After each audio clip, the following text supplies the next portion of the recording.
twagize rero iciyumviro ko ubu nibwirizwa ryogenga amafaranga azokora mu mwaka yojana n'imigambi iboneka iteza imbere abenegihugu. Kubera rero ivyo twaciye tubona ko twotunganya gushasha iryo bwirizwa rigenga amafaranga azokora mu mwaka.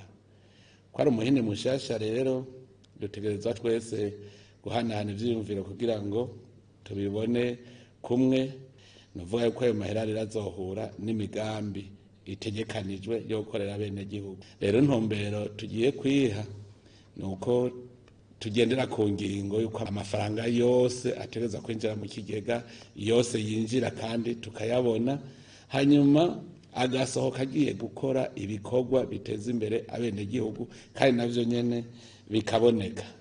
Iyo ngingo murumva ko ikomeye, dushaka no guhanahana ivyiyumviro turaba ahantu amahera yawe kwinjiye mu kigega ca leta yahora asesekera, twongere tuhazibire, duce duheza rero turabe yuko nayo bayakoreshwa nabi duce inzira y'ingene yokora neza, kugira ngo mu mwaka uzokurikira tuze tube twaciye ugwevu.